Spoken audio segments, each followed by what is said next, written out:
আমরা হাটহাজারী মাদ্রাসার কাতেব শাহ হুজুরের ঘটনা, কাতেব শাহ হুজুরের ঘটনা। কাতেব সাহেব হিসাবে তো মনে হয় আমাদের মুরব্বীরা সবাই আমরা চিনি।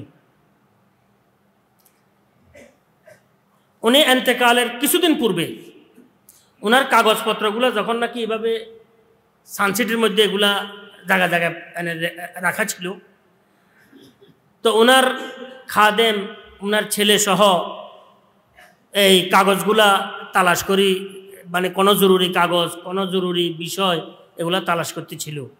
অবাক এই কাগজ এগুলো ন ধরিবা, এখান থেকে সামান্য কাগজ আছে এগুলোর মধ্যে হাত না লাগাইবা, মানে ওগুলা ধরিও না। এটা ওনার ছেলে আমাকে বলছেন, মনে হয় খাদেমও ছেলে। কবে কাগজগুলো ন ধরিবা। এখন সবাই চিন্তা করে কিরে কাগজ, হজরতের অসুস্থতা তো বেশি, অসুস্থ অবস্থায় আমিও কয়েকবার দেখার জন্য গেছি। বড় তাওয়াজুর বিষয়, হজরত হাঁটতে কষ্ট হইতেছিল।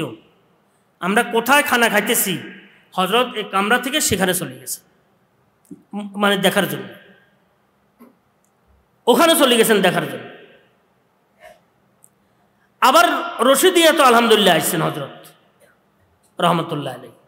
আলহামদুলিল্লাহ গত 3-4 দিন পূর্বে আমি হজরতকে স্বপ্ন দেখছি। আমার এই দিলের রুঝান, এই তাওয়াজু যাদের মধ্যে আছে, যাদের মধ্যে একটু বিনয় আছে, খাকিয়ত আছে, ওনাদেরকে কিন্তু এমনি অনায়াসে আমার দিলের মধ্যে মহাব্বত এসে যায়। আলহামদুলিল্লাহ হজরতকে আমি কিছুদিন পূর্বেও স্বপ্নে দেখছি। তো এখন কাগজেগুলো কেন দেখার জন্য নিষেধ করলেন, এটা খাদেমার হজরতের ছেলের মনের মধ্যে একটু খটকালে যে ঘটনা কি।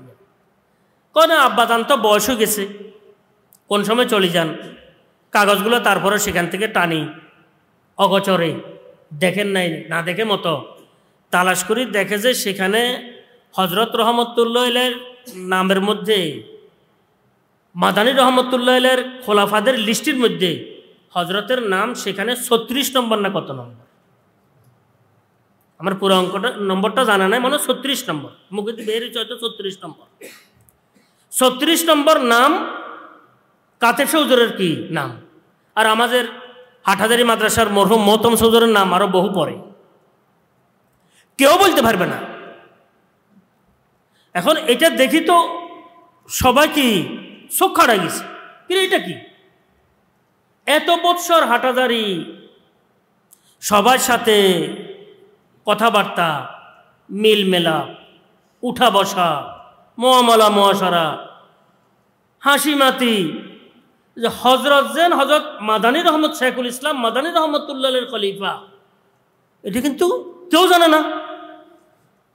তো হজরত পরে বললেন দেখো হুজুর এটা কি হইল জিনিসটা, তো জিন্দিগিতে একবারও বললেন না যেন, কবা আর মুরব্বী আর একটা নুসখা দিয়ে এটা আর আমলের জন্য, অবা এটা আমল করার চেষ্টা করি, মানুষের বলার জন্য তো নয়, এটা বলি কি জুমায়।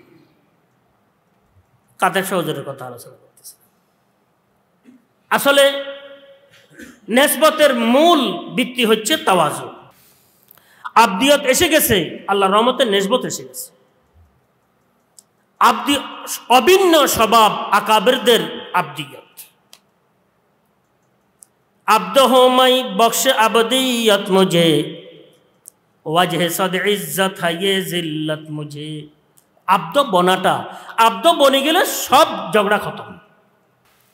আজকে আমরা দিনদারদের মধ্যে যে সমস্ত ঝগড়াগুলা শুরু হয়, সবগুলোর মূলে মালে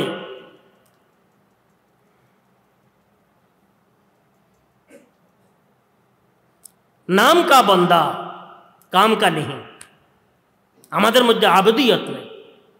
আবদিয়ত থাকলে আল্লাহ পাকের সাহায্য অবশ্যই আমাদের পাশে থাকবে, সাথে থাকবে। হো তেরা বন্দা মগর বস নামকা, খাজা আজিজুল হাসান মজজুব রহমতুল্লাহ। দেখেন ফেরিয়াদে মজজুবের মধ্যে এটা লিখছেন, পড়া দরকার মাঝে মধ্যে। হো তেরা বন্দা মগর বস নামকা, বন্দা হো মাই নফসে না ফরজামকা। আমি তো নামের বন্দা, আসল তো হয়েছে নফসের গোলাম, আমি নফসের বন্দা। আল্লাহর বন্দা তো নাম কা, নফসের বন্দা আসল কাম কা। আমাদের মুরব্বীরা এভাবে নিজেদেরকে কি লুকে রেখেছে।